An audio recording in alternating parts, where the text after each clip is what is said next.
तो हेलो दोस्तों, आप लोगों के बीच में कुछ दिन पहले, एक हफ्ते पहले खेसारी लाल यादव जी का गाना आया था पायल। जी हाँ दोस्तों, आप लोग सही सुने, पायल।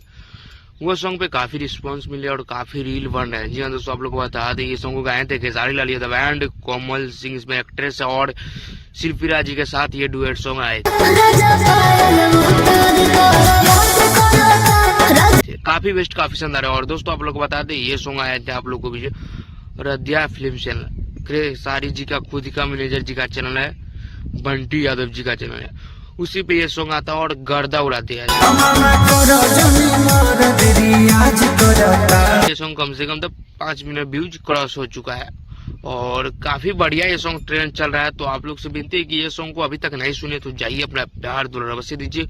और दोस्तों आप लोग को बता दे, ये सॉन्ग आप लोग को अरदिया फिल्म से रिलीज हुआ है, 1 हफ्ते हो चुका है।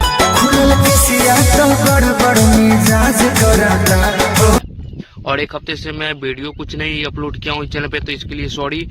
इसलिए मेरा तबीयत कुछ खराब हो गया था, इसलिए मैं कुछ नहीं अपलोड कर पाया। और आप लोग से विनती है कि थोड़ा मैनेज कर लीजिएगा। और जल्द फिर सॉन्ग आया है, फिर 2-3 सॉन्ग आया है, तो आप लोग को डाल दूंगा उसके पूरा। और खेसारी भैया का एक और धांसू सॉन्ग जल्द ही आने वाला है, तो आप लोग को जल्द अपडेट मिलेगा सारेगामा हम भोजपुरी से। तो ये वीडियो आप लोगों को कैसा लगा कमेंट करके बताइए। और बबलू क्रिएटर पे नया है तो जल्दी सब्सक्राइब कर दीजिएगा। चलिए दोस्तों, मिलते हैं नेक्स्ट वीडियो में। Love you.